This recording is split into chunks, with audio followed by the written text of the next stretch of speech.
Hello everyone, welcome to my YouTube channel farmer researcher. तो आज की इस वीडियो में हम रेलवे फार्मासिस्ट का प्रीवियस ईयर क्वेश्चन पेपर 2019 का सेकंड शिफ्ट का जो रिमेनिंग क्वेश्चन इस पर्टिकुलर क्वेश्चन पेपर में रह गए हैं उनको डिस्कस करेंगे। एंड साथ में इस पर्टिकुलर वीडियो के साथ में आपको सारे के सारे क्वेश्चंस की पीडीएफ भी जो है अवेलेबल हो जाएगी, तो आप डिस्क्रिप्शन में जा कर के पीडीएफ को डाउनलोड कर सकते हैं। हर एक कंटेंट विद एडिशनल इन्फॉर्मेशन, सारी की सारी इम्पॉर्टेंट इन्फॉर्मेशन जो क्वेश्चंस के रिगार्डिंग है वो मैंने यहाँ पे ऐड कर दी है जहाँ पर भी एप्लीकेबल थी। सो वो सारी चीज़ें आपको मिल जाएंगी। साथ ही अगर आप और प्रीवियस ईयर क्वेश्चन पेपर देखना चाहते हैं रेलवे फार्मासिस्ट के, तो आप हमारे चैनल पे एक न्यू प्लेलिस्ट है रेलवे फार्मासिस्ट एग्ज़ाम प्रिपरेशन नाम से।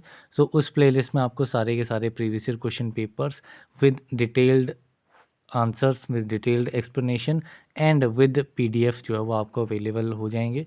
तो आप वीडियो को भी देख सकते हैं, साथ में पीडीएफ को भी डाउनलोड करके उसमें कंप्लीट एक्सप्लेनेशन के साथ आप चीज़ों को देख सकते हैं।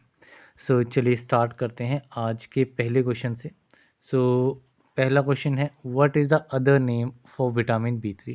तो बेसिकली 31st क्वेश्चन है, क्योंकि 30 क्वेश्चन हमने प्रीवियसली कल वाली वीडियो में डिस्कस कर लिए थे। तो रिमेनिंग क्वेश्चन आज हम अराउंड 75 क्वेश्चन टोटल थे, तो रिमेनिंग 45 क्वेश्चन को आज हम इस वीडियो में डिस्कस करेंगे। सो क्वेश्चन है, what is the other name for vitamin B 3। Vitamin B 3 का अनदर नाम क्या है? सो विटामिन बी 3 जो है वो आपका रहता है nicotinic acid, that is niacin भी इसे कहा जाता है, it is also known as niacin, and इसकी डेफिशिएंसी से पेलेग्रा कंडीशन जो है वो कोज होती है।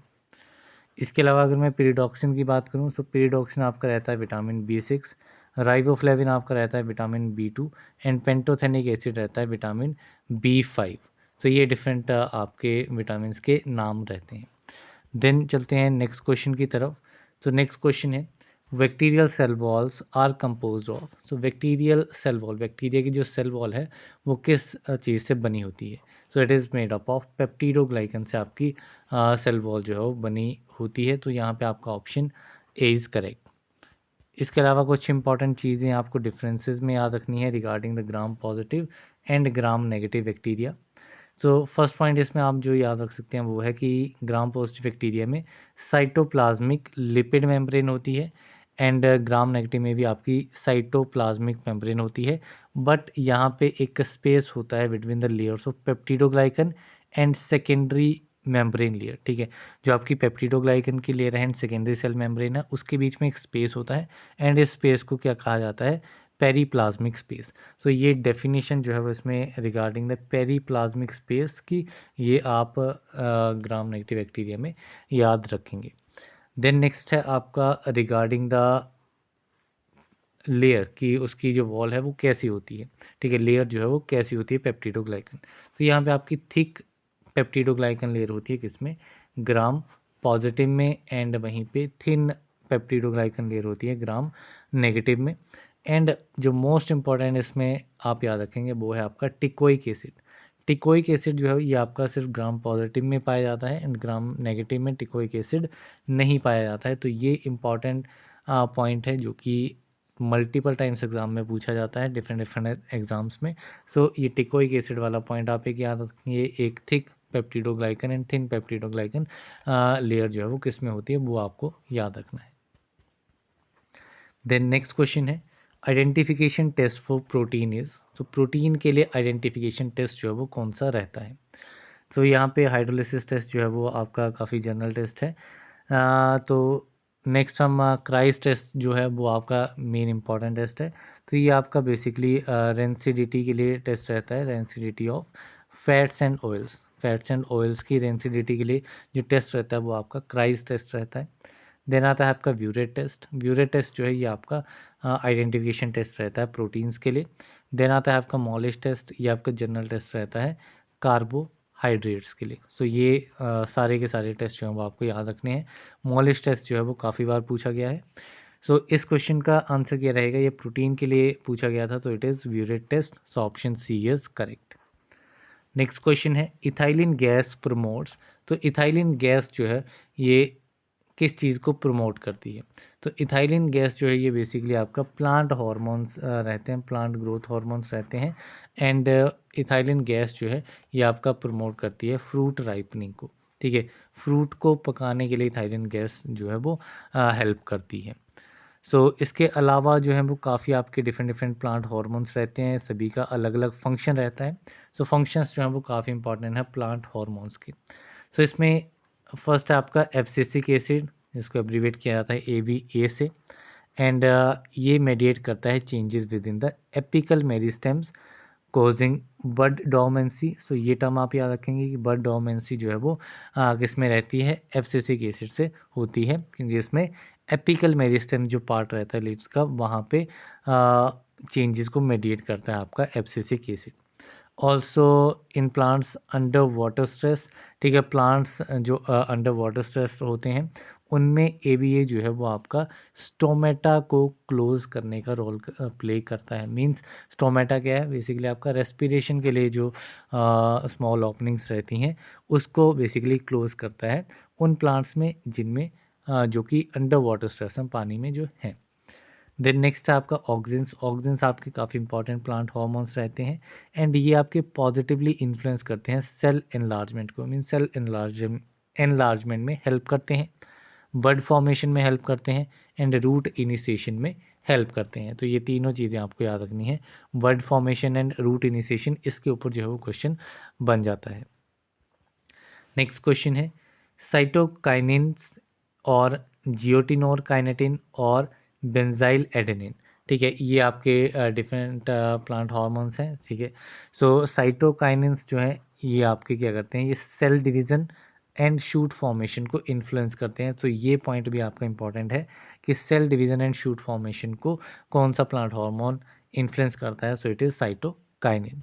देन इथाइलिन गैस का हमने देख लिया, ये फ्रूट राइपनिंग को अफेक्ट करता है। देन जो आपके गिबरेलिन्स होते हैं, गिबरेलिन एक ऐसा केमिकल है जो कि फंगस से प्रोड्यूस होता है, फंगस का नाम है गिब्रेला फुजिकुरोई। सो ये फंगस का नाम भी आपको याद रखना है, ये भी आपका क्वेश्चन प्रीवियसली पूछा गया है। सो ये आपके बेसिकली अब नॉर्मल ग्रोथ प्रोड्यूस करते हैं किसमें, राइस प्लांट्स में।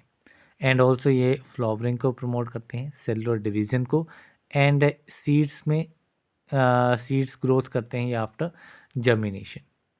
सो ये डिफरेंट फंक्शंस, सो सभी जो प्लांट हार्मोन्स हैं उनके फंक्शंस जो है वो आपको डेफिनेटली याद रखने हैं।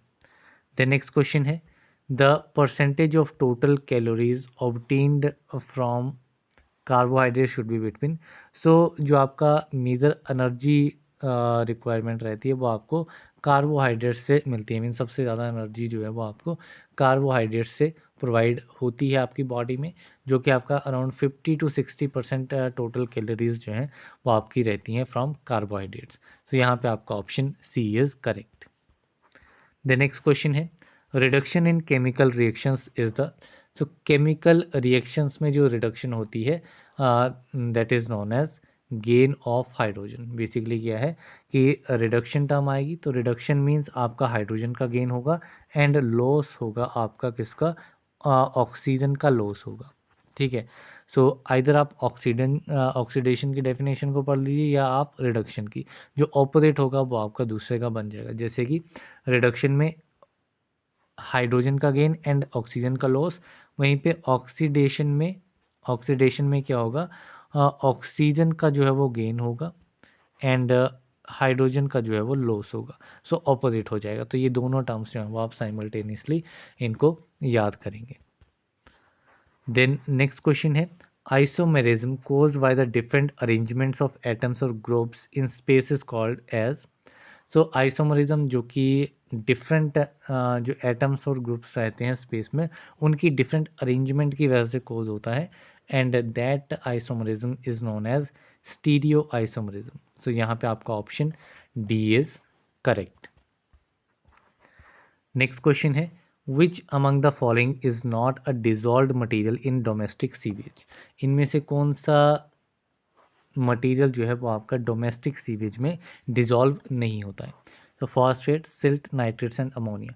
तो सिल्ट जो कि आपका सैंड या फिर मिट्टी जो रहती है, मड रहती है, वो आपका सिल्ट पार्ट में आता है। एंड सिल्ट आप देखेंगे, सैंड एंड ये सारी चीज़ें वाटर में डिज़ोल्व नहीं होती हैं, सो ये आपकी डोमेस्टिक सीवेज में भी आपके डिज़ोल्व नहीं होंगी। तो यहाँ पे आपका ऑप्शन बी सिल्ट जो है वो करेक्ट आंसर रहेगा। नेक्स्ट क्वेश्चन है, indicate the chemical constant of vitamin D. Vitamin D का केमिकल कंस्टिट्यूएंट जो है वो आइडेंटिफाई करना है। सो विटामिन डी का जो एक्टिव इंग्रेडिएंट रहता है, ठीक है, एक्टिव पार्ट रहता है, वो आपका रहता है कैल्सीफेरोल। सो यहाँ पे आपका ऑप्शन सी इज़ करेक्ट। इसके अलावा जो टोकोफेरोल है, इसका अनदर नाम आप देख सकते हैं, ये आपका रहता है विटामिन ई। बायोटिन जो है ये आपका विटामिन 7 रहता है, या फिर इसको विटामिन एच भी कहा जाता है। एंड एस्कॉर्बिक एसिड आपका विटामिन सी रहता है। तो ये डिफरेंट नाम्स क्वेश्चन पूछा जाता है, तो ये आप याद कर लेना। देन नेक्स्ट क्वेश्चन है, which of the following is not a strongly activating ortho और para director. Strongly activating ortho और पैरा डायरेक्टर ग्रुप इनमें से कौन सा नहीं है? तो अमोनिया, मिथॉक्सी, NHR और OH। सो ये सारे आपके ऑर्थो पैरा डायरेक्टिंग ग्रुप्स हैं, but not a strongly activating कौन सा नहीं है? तो स्ट्रांगली आपका OCH3 नहीं है, क्योंकि ये आपका जो मिथाइल ग्रुप है, सो ये आपका हिंड्रेंस भी कोज कर सकता है, तो इस वजह से ये आपका बहुत strongly activating ortho para director नहीं होगा। देन नेक्स्ट क्वेश्चन है, emetine an alkaloid of ipecacuanha acts as. So emetine जो है ये आपका इपेका क्वेन्हा में पाया जाता है, एक अल्कलॉइड है। एंड इसका यूज़ क्या है, ठीक है, कैसे ये एक्ट करता है? So it act as a amoebicide. Basically emetine जो है ये आपका एज एन एमेटिक की तरह काम करता है, एमेटिक और एक्सपेक्टोरेंट की तरह, डिफरेंट डिफरेंट डोजेस में, ठीक है। लो डोज पे ये आपका एमेटिक की तरह काम करेगा, हाई डोज पे ये आपका एक्सपेक्टोरेंट की तरह काम करेगा। बट ये इसका फंक्शन एज एन एंटी अमेबिसाइड भी होता है। सो ये आपका मीविसाइड के रूप में भी यूज़ किया जाता है। तो यहाँ पे आपका option C is correct. Next question है, which of the following drug is use to demonstrate the topical action on eye. इनमें से कौन सा ड्रग जो है वो आई पे टॉपिकल एक्शन को डेमोन्स्ट्रेट करने के लिए यूज़ किया जाएगा? तो फर्स्ट है आपका कीटोटिफेन। सो कीटोटिफेन जो है ये आपका टेबलेट्स की फॉर्म में, सिरप्स की फॉर्म में जो है वो यूज़ किया जाता है। एंड ऑल्सो आई ड्रॉप्स की फॉर्म में भी ये यूज़ किया जाता है। देन आता है आपका टॉलमेटिन। टॉलमेटिन ड्रग जो है ये आपका ओरली दिया जाता है। निफेडिपिन ये आपका कैप्सूल की फॉर्म में या फिर टेबलेट की फॉर्म में दिया जाता है। लिग्नोकेन जो है ये आपका टॉपिकल सॉल्यूशन की फॉर्म में यूज़ होता है। तो यहाँ पे आपका करेक्ट आंसर रहेगा option number D, lignocaine. Then next question है, identify the salt use for polishing the capsule. Capsule को पॉलिश करने के लिए कौन सा सॉल्ट जो है वो यूज़ किया जाता है? So sodium bicarbonate, starch, ammonium chloride और सोडियम क्लोराइड। तो सोडियम क्लोराइड जो है ये आपका यूज़ होता है as a polishing material in the capsule. तो यहाँ पे option D is correct. Next question है, which dye will give yellow colour. तो यहाँ पे डिफरेंट डाइज के नाम दिए गए हैं। सो इसमें हमें कलर आइडेंटिफाई करना है कि कौन सा कलर आपका किस डाई के साथ में आएगा। तो यहाँ पे आपका टाट्राजीन जो है, टाट्राजीन जो है ये आपका येलो कलर देता है, तो ये आपका करेक्ट आंसर रहेगा। जो इंडिगो कार्मीन डाई है ये आपका ब्लू कलर प्रोड्यूस करेगी, ब्लू कलर। एंड जो आपका एमेरेंथ है, एमेरेंथ आपका मेजेंटा, एमेरेंथ आपका मेजेंटा और रेडिश ब्राउन कलर जो है प्रोड्यूस करेगा। साथ ही जो आपका अरिथ्रोसिन है ये आपका रेड कलर प्रोड्यूस करता है। तो ये आपके डिफरेंट कलर्स हैं। एमेरेंथ इसमें आपका काफ़ी इंपॉर्टेंट है, एंड अदर डाइज का भी आप इसमें देख सकते हैं। देन नेक्स्ट क्वेश्चन है, what does a negative value of sigma signifies for a substituent. So अगर सिग्मा की वैल्यू अगर नेगेटिव है, तो सब्स्टिट्यूएंट के लिए ये नेगेटिव वैल्यू क्या सिग्निफाई करेगी, क्या इसका मीनिंग रहेगा? So it signifies that it is electron donating, ठीक है, कि आपका जो सब्स्टिट्यूएंट है वो आपका इलेक्ट्रॉन डोनेटिंग है अगर सिग्मा की वैल्यू नेगेटिव रहेगी। अगर पॉजिटिव रहेगी तो वो आपका इलेक्ट्रॉन विड्रॉइंग रहेगा। So this is the difference. So यहाँ पे option A is correct. Next question है, shift in lambda max towards longer wavelength in UV visible spectroscopy is। तो UV visible spectroscopy में जो लैम्डा की वैल्यू होती है वो अगर शिफ्ट करेगी लॉन्गर वेवलेंथ की साइड पे, सो उस शिफ्ट को कौन सा नाम दिया जाएगा। सो अगर ये शिफ्ट कर रही है लॉन्गर वेवलेंथ की साइड पे, then it is known as bathochromic shift. And इसमें आपका जो कलर रहता है वो आपका रेड कलर रहता है, तो इसको रेड शिफ्ट भी कहा जाता है। It is also known as red shift. So question colour के नाम के पे भी पूछा जाता है कि which shift is known as red shift, which shift is known as blue shift. तो ये आपको स्टडी करना है। तो यहाँ पे एक टेबल मैंने मेंशन किया हुआ है, यहाँ से आपको काफ़ी चीज़ें क्लियर होंगी। बेथोक्रोमिक शिफ्ट है, इसको रेड शिफ्ट कहा जाता है। इसमें आपकी जो शिफ्ट रहती है वो आपकी लॉन्गर वेवलेंथ की साइड पे, यानी कि लोअर एनर्जी की साइड पे रहेगी। दूसरा आता है आपका हिप्सोक्रोमिक शिफ्ट। हिप्सोक्रोमिक शिफ्ट जो है ये आपका ब्लू शिफ्ट रहती है, एंड इसमें आपका शॉर्टर वेवलेंथ या फिर हायर एनर्जी की साइड पे आपकी शिफ्ट जो है वो होगी। देन आता है आपका hyper chromic effect, hyper chromic shift. तो हाइपर क्रोमिक शिफ्ट जो है ये आपकी इंक्रीज करेगी इंटेंसिटी में, मीन्स इंटेंसिटी में इंक्रीज करेगी। एंड हाइपोक्रोमिक शिफ्ट जो है ये आपकी इंटेंसिटी में डिक्रीज करेगी। सो ये डिफरेंट चीज़ें हैं, दो को आप याद रख सकते हैं जो क्रोमिक वाली हैं, ठीक है। Hyper and hypochromic, simple hyper and hypochromic, ये आपकी इंटेंसिटी के रिलेटेड है, ठीक है। नाम से क्लियर हो जाएगा, हाइपर मीन्स बढ़ना एंड हाइपो मीन्स कम होना, ठीक है। सो hyper means increase and chromic shift, ये आप इसमें याद रखेंगे इंटेंसिटी के रिगार्डिंग। दूसरा जो आपका दोनों बाकी भी क्रोमिक है, बट ये batho and hypso means different names हैं, तो these are related to wavelength. इसके अलावा एक आपका ऑक्सोक्रोम के रिगार्डिंग रहता है, तो यूवी विजिबल स्पेक्ट्रोस्कोपी में ऑक्सोक्रोम, क्रोमोफोर्स, ये कंपाउंड्स रहते हैं।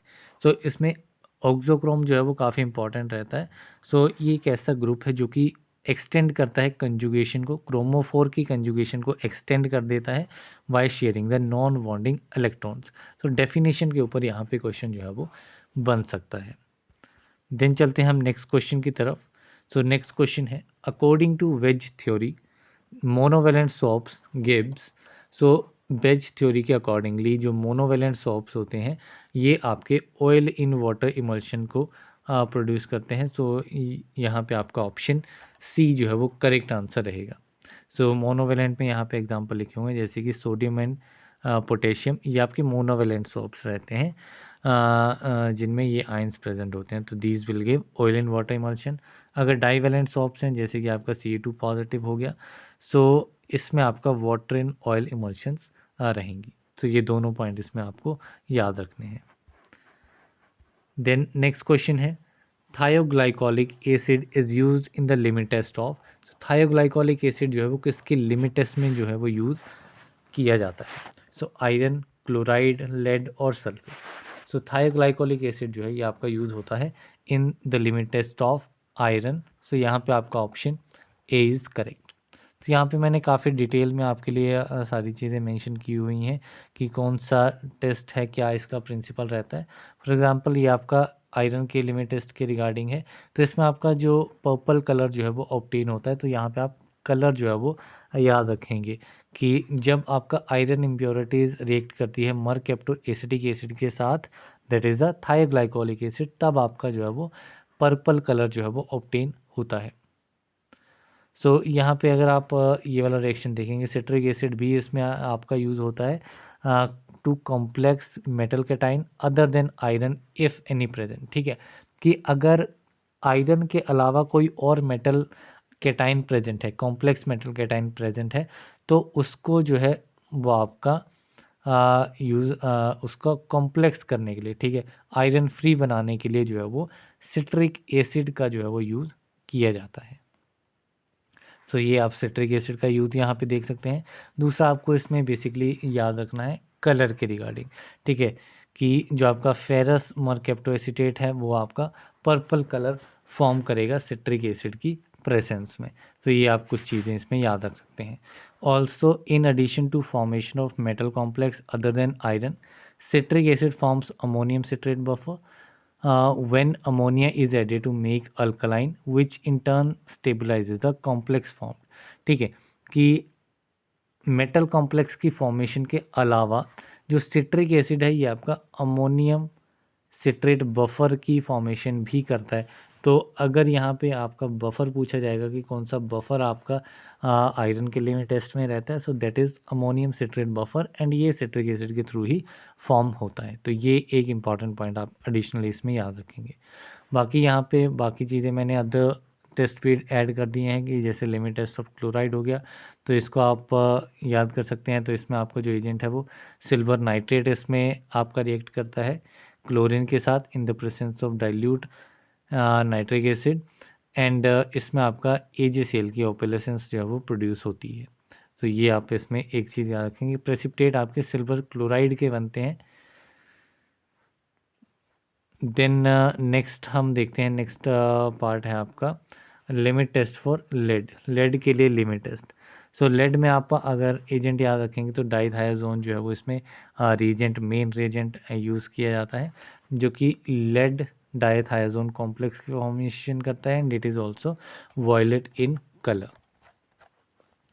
देन नेक्स्ट है आपका limit test for sulphate. Sulphate के लिए क्या लिमिट टेस्ट रहता है, सो बाकी जो चीज़ें मैं मेंशन कर रहा हूँ वो आपको मेनली याद रखनी है। बाकी आप एक रीडिंग जो है वो अदर चीज़ों की लगा सकते हैं PDF में से। देन अगर यहाँ पे मैं बात करूँ लिमिट टेस्ट ऑफ सल्फेट की, तो इसमें भी आपका जो टेस्ट ओपेलेसेंस या टर्बिडिटी है वो ऑब्टेन होती है। कैसे ऑब्टेन होगी, जब सल्फर इम्प्योरिटी आपकी रिएक्ट करेगी वेरियम क्लोराइड के साथ। तो यहाँ पे रिएजेंट कौन सा है, तो यहाँ पे रिएजेंट है आपका वेरियम क्लोराइड एंड इसको कंपेयर किया जाएगा स्टैंडर्ड सॉल्यूशन के साथ जिसकी क्वांटिटी हमें नॉन है।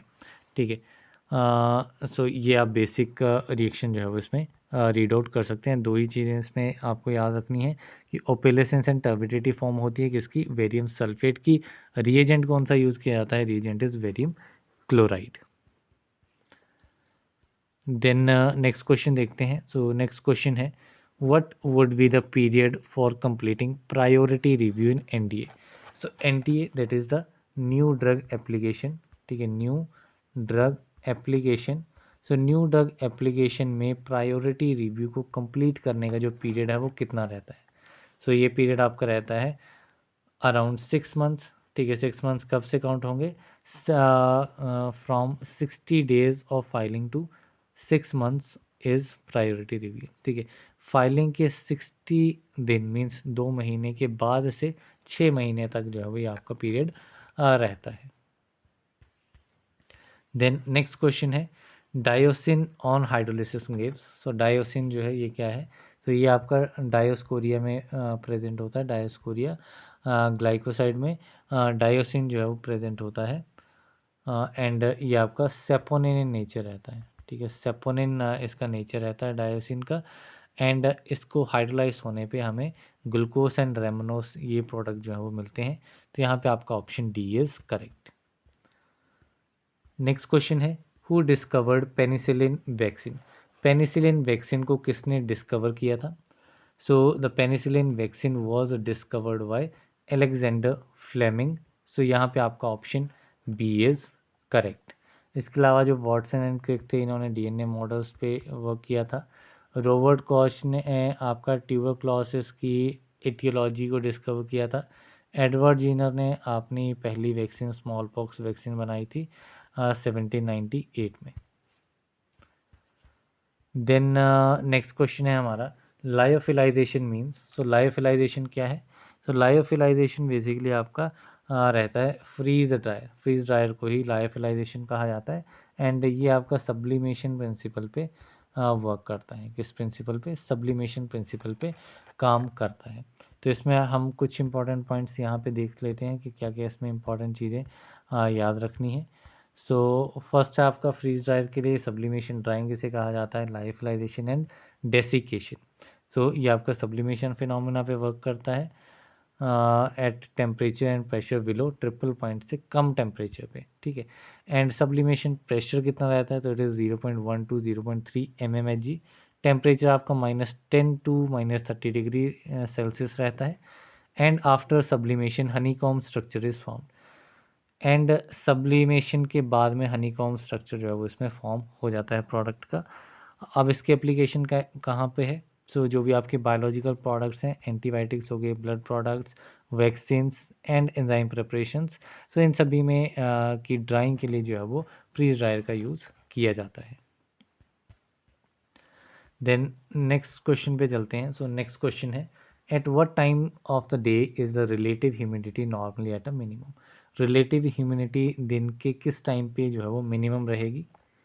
So the relative humidity minimum at a time when the air temperature is highest. जब एयर का टेम्परेचर हाईएस्ट रहेगा मीन्स जब गर्मी ज़्यादा रहेगी मीन्स एयर का टेम्परेचर हाई है, तो उस केस में आपकी रिलेटिव ह्यूमिडिटी जो है वो मिनिमम रहेगी। एंड रात के टाइम पे जब आपका एयर टेम्परेचर जो है वो लो रहता है, उस टाइम पे आपकी रिलेटिव ह्यूमिडिटी जो है वो हाई रहेगी। तो ऐसे आपकी ये कंडीशन रहेगी। नेक्स्ट क्वेश्चन है, sterilisation by autoclave is an example of. So autoclave से जो स्टरलाइजेशन की जाती है, ये आपका एग्जांपल रहता है मोइस्ट हीट स्टरलाइजेशन का। तो यहाँ पे आपका ऑप्शन बी इज़ करेक्ट। यहीं पे ड्राई हीट में आपका जो है वो हॉट एयर ओवन यूज़ किया जाता है, hot air oven majorly. Gas sterilisation में इथाइलिन ऑक्साइड का यूज़ किया जाता है, इथाइलिन ऑक्साइड, फॉर्मल्डिहाइड, इनका यूज़ होता है। एंड रेडिएशन स्टरलाइजेशन में आपकी रेडिएशंस यूज़ होती हैं, जैसे गामा रेडिएशंस होगी। So these type of radiations जो है यूवी रेडिएशंस होगी, इनकी यूज़ किया जाता है स्टरलाइजेशन के लिए। देन नेक्स्ट क्वेश्चन है, the basis for the relationship between the voltage generated by an electrochemical cell and the relevant concentration at each electrode is explain by. So किसके बीच में वोल्टेज जनरेट जो हो रही है बाय एन इलेक्ट्रोकेमिकल सेल्स, और हर एक इलेक्ट्रोड के ऊपर कितनी रिलेटिव कंसंट्रेशन है, उसके बीच का जो रिलेशनशिप है वो किस पर्टिकुलर लॉ या फिर इक्वेशन के थ्रू जो है वो एक्सप्लेन किया गया है। तो it is explain by the Nernst equation. तो यहाँ पे आपका ऑप्शन डी इज़ करेक्ट। ऐसे ही हम बाकी लॉ जैसे फेराडेज लॉ हो गया, नाइट्रोजन रूल, गिब्स इक्वेशन, इनके बारे में कुछ इंपॉर्टेंट चीज़ें देख लेते हैं। तो यहाँ पे मैंने सारी चीज़ें यहाँ पे मेंशन कर दी हैं इस फिगर में। तो फेराडेज के दो लॉ हैं फॉर इलेक्ट्रोलाइसिस के लिए। तो फर्स्ट लॉ क्या कहलाता है? तो इसके अकॉर्डिंगली जो अमाउंट है किसी भी सब्सटेंस का जो कि डिपॉजिट हो रहा है या लिबरेट हो रहा है किसी इलेक्ट्रोड पे, वो आपका डायरेक्टली प्रोपोर्शनल है किसके? To the quantity of electricity pass. जितनी क्वांटिटी इलेक्ट्रिसिटी की पास कर रही है, उतना ही ज़्यादा अमाउंट जो है वो डिपॉजिट या फिर लिबरेट हो रहा है। तो ये आपका फर्स्ट लॉ कहता है। देन यहाँ पे अगर मैं सेकंड लॉ की बात करूँ, तो सेकंड लॉ आपका कहता है कि the amount of different substances deposited और dissolve by passing same quantity of electricity through different electrolytes connected in a series are directly proportional to the equivalent weight. कि जो भी अमाउंट डिफरेंट सब्सटेंसेस का deposit हो रहा है same quantity of electricity को भेज करके, ठीक है, सेम क्वांटिटी इलेक्ट्रिसिटी की पास करके, चाहे वो इलेक्ट्रिसिटी डिफरेंट इलेक्ट्रोड से आ रही है जिनको सीरीज में कनेक्ट किया हुआ है, तो ये भी आपका जो है वो डायरेक्टली प्रोपोर्शनल रहेगा उनके इक्विवेलेंट वेट के। तो ये आपका फेराडेज सेकंड लॉ हो गया। इसके अलावा अगर मैं बात करूँ नाइट्रोजन रूल की, तो अगर आप मास स्पेक्ट्रोस्कोपी देखेंगे तो उसमें आपको नाइट्रोजन रूल जो है वो देखने को मिलेगा। इसमें बेसिकली क्या रहता है कि अगर इवन इंटीग्रल मॉलिक्यूलर वेट है तो उसमें आइदर कोई भी नाइट्रोजन नहीं होगा या फिर even number of nitrogen atoms उसमें प्रेजेंट होंगे। मीन्स क्या कह रहा है? इवन इंटीग्रल, इवन मीन्स अगर किसी पर्टिकुलर कंपाउंड का मॉलिक्यूलर वेट है 118, फॉर एग्जांपल 118 है, तो इस पर्टिकुलर कंपाउंड में नंबर ऑफ जो नाइट्रोजन्स अगर हमें आइडेंटिफाई करने हैं, तो या तो वो ज़ीरो होगा या फिर इवन नंबर में होगा। ज़ीरो 2 हो सकते हैं, 4 हो सकते हैं, 6 हो सकते हैं, 8 हो सकते हैं।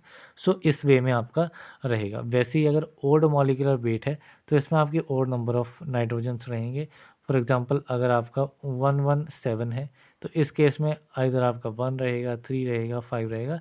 सो इस वे में आपके नाइट्रोजन्स की क्वांटिटी जो है वो रहेगी। सो ये आपका बेसिक रहता है नाइट्रोजन रूल। देन आपका जो दूसरा है that is the Gibbs equation, वो है आपकी delta G is equal to delta H minus T delta S. अब डेल्टा जी क्या है कि चेंज कितना हो रहा है गिब्स फ्री एनर्जी में, डेल्टा एच क्या है, चेंज इन एंथैल्पी, एंथैल्पी में कितना चेंज आ रहा है। टी क्या है, टी है टेम्परेचर केल्विन में। डेल्टा एस है चेंज इन एंट्रोपी, ठीक है, डेल्टा एस है चेंज इन एंट्रोपी। तो ये आपकी रहती है गिव्स इक्वेशन, तो इसको भी आप देखेंगे। देन नेक्स्ट क्वेश्चन है हमारा, how many registered pharmacist elected among themselves to state pharmacy council. State pharmacy council में कितने रजिस्टर्ड फार्मासिस्ट को इलेक्ट किया जाता है। तो इसमें आपके जो नंबर ऑफ फार्मासिस्ट इलेक्ट किए जाते हैं स्टेट फार्मेसी काउंसिल में, वो आपके रहते हैं 6 इन नंबर। तो यहाँ पे आपका ऑप्शन ए इज़ करेक्ट। इसी में पूरी इसकी कंपोजिशन हम देख लेते हैं कि स्टेट फार्मेसी काउंसिल में क्या क्या चीज़ें रहती हैं। सो यहाँ पे आपका स्टेट फार्मेसी काउंसिल है, इसमें आपके इलेक्टेड मेंबर्स रहेंगे, कितने होंगे, 6 मेंबर्स आपके इलेक्ट किए जाएंगे by the registered pharmacist of the particular state, जो कि इस पर्टिकुलर क्वेश्चन में पूछा गया था। देन एक मेंबर रहेगा जो कि आपका रजिस्टर्ड मेडिकल प्रैक्टिशनर है, जो कि इलेक्ट किया जाएगा किसके through, by the medical council of state. Then दूसरा आपका रहता है नॉमिनेटेड मेंबर्स। नॉमिनेटेड मेंबर्स जो हैं 5 मेंबर नॉमिनेट किए जाएंगे हर एक स्टेट से, जिसमें से एटलीस्ट 3 जो हैं वो ऐसे होने चाहिए जिनमें डिग्री या फिर डिप्लोमा होल्डर्स हैं, जो कि फार्मेसी एंड फार्मास्यूटिकल केमिस्ट्री में। तो ये 5 मेंबर जो हैं वो टोटल नॉमिनेटेड होने चाहिए। देन नेक्स्ट है आपका ex officio member. So ex officio member आपका रहेगा चीफ एडमिनिस्ट्रेटिव ऑफिस और incharge medical and health services of state और हिज और हर नॉमिनी। तो ये आपका एक्स ऑफिशियो मेंबर रहेगा। Then officer incharge for drug and cosmetic act 1940 of each state और his or her nominee, ठीक है। तो ये आपका एक another ex officio member. And one government analyst under DCA 1940 nominated by the state government, ठीक है, ये आपका स्टेट गवर्नमेंट इसको नॉमिनेट करेगी। सो इसमें आपके 3 जो हैं वो आपके एक्स ऑफिशियल मेंबर हैं। सिमिलर वे में आप जॉइंट फार्मेसी काउंसिल के भी नंबर ऑफ मेंबर्स को फाइंड आउट कर सकते हैं। देन नेक्स्ट क्वेश्चन है हमारा, in the preparation of liposomes pro liposomes method the lipids are dried down to a finely divided particulate support such as. So liposomes की preparation में जो lipids हैं वो ड्राई किए जाते हैं एक फाइनली डिवाइडेड पर्टिकुलर सपोर्ट में, जिसे कहा जाता है पाउडर्ड सोडियम क्लोराइड। जैसे कि आपका रहता है पाउडर सोडियम क्लोराइड की तरह इन्हें फाइनली डिवाइड किया जाता है। तो यहाँ पे आपका option B is correct. Next question है, indicate the use of lanolin. Lanolin का यूज़ क्या है। तो लेनोलिन जो है ये आपका क्या रहता है, it is the hydrated wool fat and इसका जो यूज़ है वो आपका रहता है इमोलियन एंड ये आपका ऑब्टेन किया जाता है ओविस एराइज से, ओविस एराइज से। देन नेक्स्ट क्वेश्चन है, cells are enclose by plasma membrane compose mainly of dash and dash. जो सेल्स रहते हैं वो आपके एनक्लोज होते हैं प्लाज्मा मेम्ब्रेन से, ठीक है, जो कि किससे कंपोज होते हैं, so they are compose of lipids and proteins. तो यहाँ पे आपका option D is correct. Then next question है, cranial nerves arises from the. तो क्रेनियल नर्व्स जो हैं वो कहाँ से अराइज होती हैं। तो क्रेनियल नर्व्स आपकी ब्रेन से अराइज होती हैं। कितनी क्रेनियल नर्व्स रहती हैं, तो इसमें आपकी 12 पेयर्स ऑफ क्रेनियल नर्व्स रहते हैं। सो कौन कौन से रहते हैं, तो पहली जो आती है, पहला आता है आपका ऑल्फैक्टरी, सेकंड आता है आपका ऑप्टिक, सेकंड आता है आपका ऑप्टिक, थर्ड आपका रहता है ओकुलोमोटर, थर्ड आपका रहता है ओकुलोमोटर, फोर्थ आपका रहता है ट्रॉक्लियर, फोर्थ आपका रहता है ट्रॉक्लियर, फिफ्थ आपका रहता है ट्रिगेमिनल, ट्रिगेमिनल, सिक्स्थ आपका रहता है एब्डिसेंस, सिक्स्थ आपका रहता है एब्डिसेंस, सेवन्थ आपका रहता है फेशियल, सेवन्थ आपका रहता है फेशियल, एट्थ आपका रहता है वेस्टिबुलो, एट्थ आपका रहता है वेस्टिबुलो कोक्लियर, नाइन्थ आपका रहता है ग्लोसोफेरेंजियल, ग्लोसोफेरेंजियल, टेंथ जो है टेंथ आपकी रहती है वेगस, इलेवेंथ जो है इलेवेंथ आपकी रहती है accessory, eleventh is accessory, and twelfth जो है ये आपकी रहती है हाइपोग्लोसल, ट्वेल्थ इज़ हाइपोग्लोसल।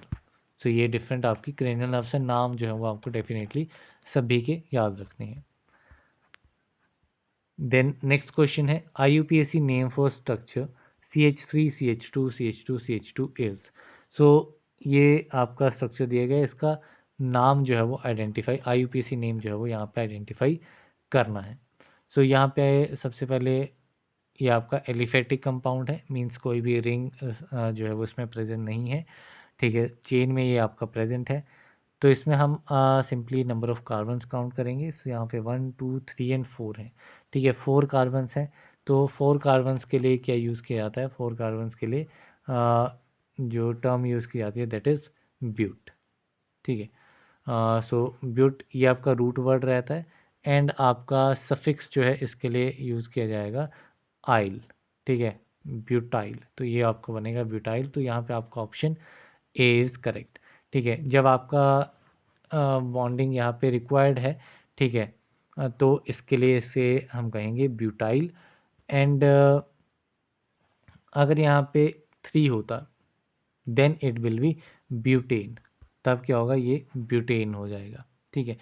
सो इसी में कुछ मैंने यहाँ पे आपको एडिशनली चीज़ें ऐड करी हुई हैं, जैसे कि ये क्वेश्चन आने वाले एग्ज़ाम में बन सकता है, जैसे कि आपका अल्केन हो गया, तो अल्केन का फॉर्मूला क्या रहता है? इट इज़ CnH2n+2, ठीक है। देन अल्कीन के लिए CnH2n रहता है, एंड अल्काइन के लिए CnH2n-2। अल्केन में क्या है? कोई भी डबल बॉन्ड जो है, डबल बॉन्ड नहीं होगी, नो डबल बॉन्ड। अल्कीन में क्या है? अल्कीन में आपकी डबल बॉन्ड रहेगी, ठीक है। अल्काइन में आपकी ट्रिपल बॉन्ड रहेगी, या आप कहेंगे अल्केन में आपकी सिंगल बॉन्ड, अल्कीन में डबल बॉन्ड, अल्काइन में ट्रिपल बॉन्ड। तो ये आपका बेसिक कंसेप्ट जो है वो रहता है। अब जो आप रूट वर्ड यूज़ करेंगे, रूट वर्ड जो आपकी मेन वर्ड रहता है, ठीक है। सो इसमें ये आपकी डिफरेंट टर्म्स रहेंगी based on the number of carbon atoms. Mostly आपको 10 कार्बन एटम का मेनली याद रखना होता है। जैसे कि आपका C1 है, एक ही कार्बन है तो मिथाइल लगेगा, मिथ लगेगा, 2 कार्बन है तो इथ, 3 के लिए प्रोप, 4 के लिए ब्यूट, 5 के लिए पेंट, 6 के लिए हेक्स, 7 के लिए हेप्ट, 8 के लिए ऑक्ट, 9 के लिए नॉन, 10 के लिए डेक। सो ये आपका डिफरेंट टर्म्स जो में है।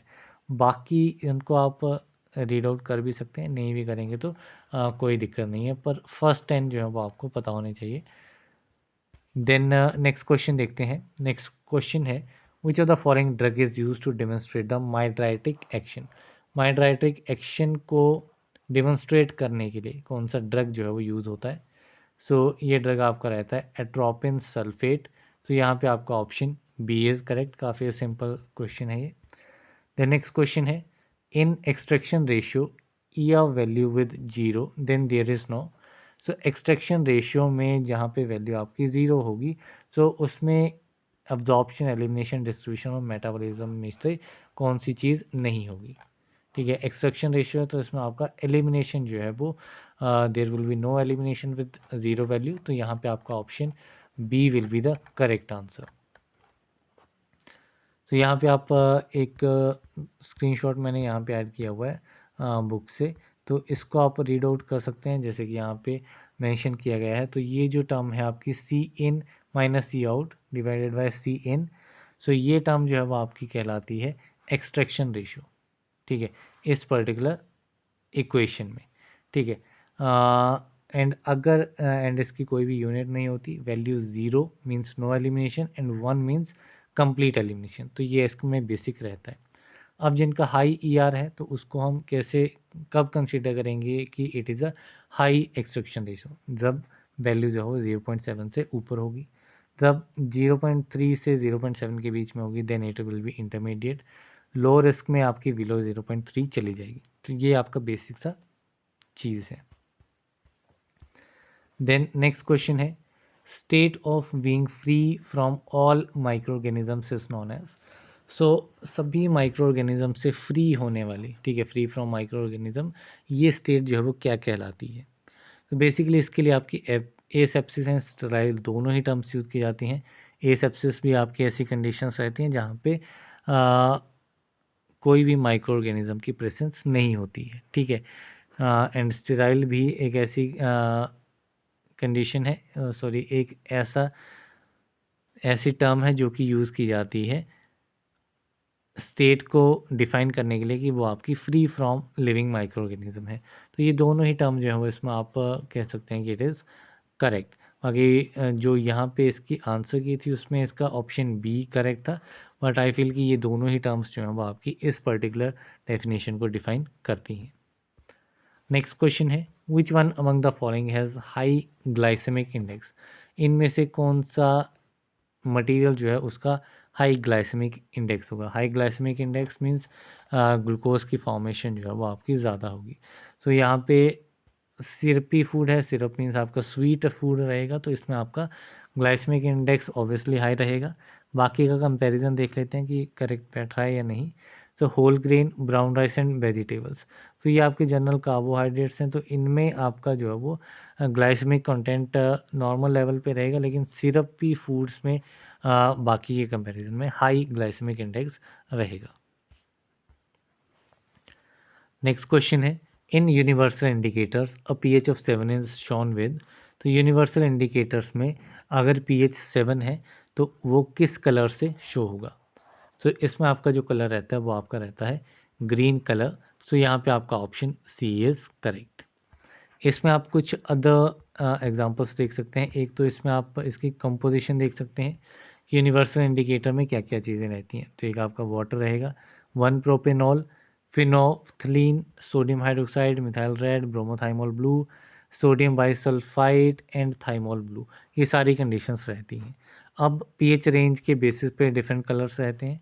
अगर less than equal to 3 pH है तो आपका रेड कलर रहेगा, 4 टू 7 है तो आपका ऑरेंज या फिर येलो कलर, 7 पीएच है तो आपका ग्रीन कलर, 8 टू 10 पीएच है तो आपका ब्लू कलर, एंड अगर ग्रेटर देन 11 है या इक्वल टू 11 है तो आपका इंडिगो या फिर वायलेट कलर। तो ये कलर जो है वो आप इसमें याद रखेंगे। बाकी यहाँ पे यूनिवर्सल इंडिकेटर के जो कंपोनेंट्स मैंने आपको मेंशन किए उन सभी के बारे में है कि लो पीएच पे कितना क्या कलर रहेगा एंड हाई पीएच पे कितना कलर जो है वो रहेगा। बाकी मेन जो इसमें आपको पीएच के बेसिस पे कलर याद रखना है वही इसमें मोस्ट इम्पॉर्टेंट है। देन चलते हैं नेक्स्ट क्वेश्चन की तरफ। सो नेक्स्ट क्वेश्चन है, how much a post tax return on net worth will be fixed by the government while fixing sale prices of bulk drugs. ठीक है, पोस्ट टैक्स रिटर्न बताना है हमें किस पे, नेट वर्थ के ऊपर, जो कि फिक्स किया जाएगा बाय द गवर्नमेंट जब उनको बल्क ड्रग्स के सेल प्राइसेस को फिक्स करना है। तो इस पे आपका जो टैक्स रहता है वो आपका रहता है अराउंड 14%। तो यहाँ पे आपका ऑप्शन डी इज़ करेक्ट। अभी करंट का इसमें कुछ अपडेट नहीं है, तो ये आपका 2019 का एग्ज़ाम था, एंड जो बुक है तो बुक भी आपकी आउटडेटेड होती हैं, तो उसमें भी आपका ये जो डाटा है ये आपका रिगार्डिंग 2019 ईयर के अकॉर्डिंगली है। यहीं पे मैं आपको इसी का स्क्रीनशॉट भी मैंने ऐड किया हुआ है, तो इसको आप देख सकते हैं कि जब आपको बल्क प्राइसेस का बल्क ड्रग्स का प्राइस फिक्स करना है तो उस केस में गवर्नमेंट जो है वो 14% रिटर्न जो है वो 22% ऑन कैपिटल एम्प्लॉयड के ऊपर जो है वो 14% का रिटर्न देती है। तो यहाँ पे आपका 14% रहेगा। वहीं पे अगर यहाँ पे capital employed and production is from basic stage, जब प्रोडक्शन बेसिक स्टेज से है तब आपका टैक्स रिटर्न रहता है 18%। तो ये अभी के लिए आप ये दो परसेंटेज जो है वो याद रखेंगे। देन नेक्स्ट क्वेश्चन है, what is the diameter of large unilamellar vesicles. तो लार्ज यूनिलेमुलर वेसिकल्स का डायमीटर साइज जो है वो कितना रहता है। सो ये साइज आपका इसमें रहता है greater than 100 nanometre, that is between 100 to 400 nanometre जो है मोस्ट अप्रोप्रिएट रहेगा। तो यहाँ पे आपका ऑप्शन डी इज़ करेक्ट। ये क्या रहते हैं, ये आपके लिपोसोम्स रहते हैं। ठीक है, एंड इसी के डिफरेंट टाइप्स हैं, बेस्ड ऑन साइज इनको क्लासीफाई किया जाता है। सो इसमें अगर यहाँ पे अगर आप टेबल देखेंगे थोड़ा सा अनक्लियर है।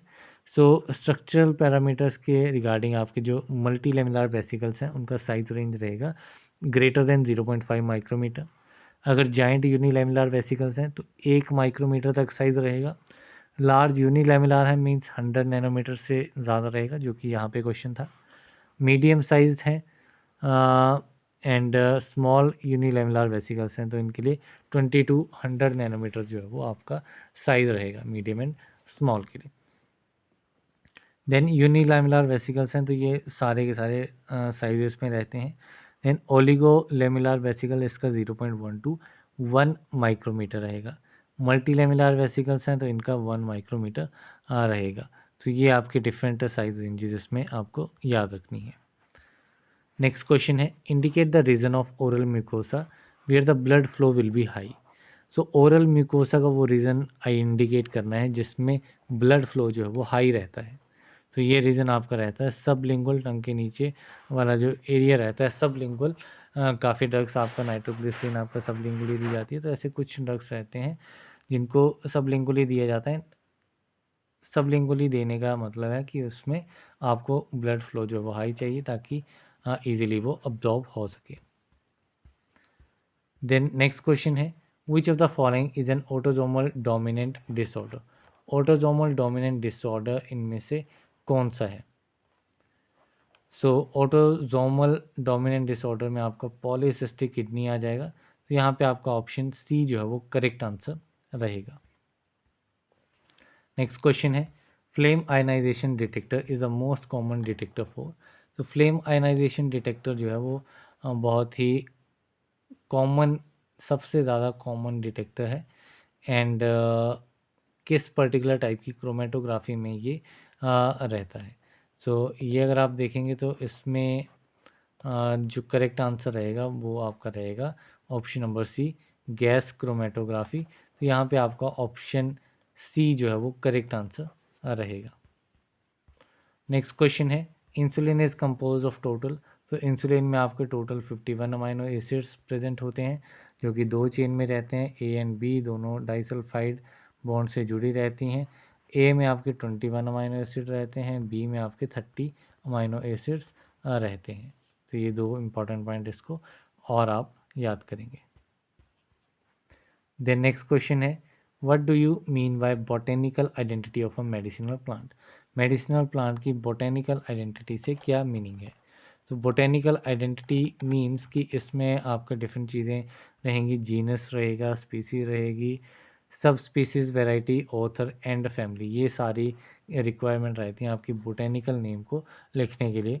सो यहाँ पे आपका option A will be the correct answer. Next question है which type of resin present in benzoin. Benzoin में किस टाइप का रेजिन जो है वो प्रेजेंट होता है? सो बेंजोइन की बात करें सो बेंजोइन में आपको देखने को मिलेगा oleo-gum resin, not oleo-gum resin, इसमें आपको वेल्समिक रेजिन जो है वो देखने को मिलेगा। सो यहाँ पे आपका करेक्ट आंसर क्या रहेगा? Correct answer will be option number D, balsamic resin. And balsamic resin इसमें बेसिकली क्या कंपोजिशन रहती है? तो इसमें आपका benzoic acid as well as cinnamic acid, ये दोनों ही इसमें प्रेजेंट होते हैं। एंड बेंजोइन जो है इसमें आपकी दो मेन वेराइटीज रहती हैं, एक आपकी सुमत्रा बेंजोइन रहती है, दूसरी आपकी सियाम बेंजोइन रहती है। सुमत्रा बेंजीन में आपका स्टाइरेक्स बेंजोइन आ जाएगा सोर्स, एंड स्टाइरेक्स पैरेलेलो न्यूरॉन्स, स्टाइरेक्स पैरेलेलो न्यूरस। सो ये दो आपके इसमें रहेंगे। एंड सियाम बेंजोइन में क्या रहेगा? सियाम बेंजोइन में स्टाइरस टोंकिनेसिस, स्टाइरस टोंकिनेसिस ये जो है वो इसमें सोर्स रहेगा सियाम बेंजोइन का। देन चलते हैं नेक्स्ट क्वेश्चन की तरफ। सो नेक्स्ट क्वेश्चन है half life of C14 is. तो C14 कार्बन 14 की हाफ लाइफ कितनी रहती है? So it is around 5730 years. So यहाँ पे आपका option C is correct. The next question है which among the following is use for radioactive dating. Radioactive dating के लिए इनमें से कौन सा कंपाउंड जो है वो यूज़ किया जाएगा? So this will be carbon. Carbon का यूज़ होता है आपका फॉर रेडियो एक्टिव डेटिंग। सो यहाँ पे आपका ऑप्शन सी इज़ करेक्ट। सो इसी के साथ में हमने ये पर्टिकुलर क्वेश्चन पेपर भी कम्प्लीटली डिस्कस कर लिया है। जहाँ पर भी रिक्वायरमेंट थी वहाँ पे मैंने एडिशनल इन्फॉर्मेशन आपको ऐड कर दी है, जहाँ पे एडिशनल इन्फॉर्मेशन नहीं थी वहाँ पे मैंने बेसिक एक्सप्लेन कर दिया है आपको चीज़ें। एंड जहाँ पे मैंने एक्सप्लेन नहीं किया है तो उन पर्टिकुलर क्वेश्चन को हम रिस्पेक्टिव सब्जेक्ट में जो है वो कवर करेंगे। सो या that's all for this video. PDF का लिंक आपको डिस्क्रिप्शन बॉक्स में मिलेगा, आप डाउनलोड कर सकते हैं। साथ ही अगर आपको कोई भी अपडेट, कोई भी एग्ज़ाम के रिगार्डिंग कुछ जानकारी लेनी है तो आप डेफिनेटली कमेंट बॉक्स में मेंशन कीजिएगा। या so that's all for this video. Thank you very much.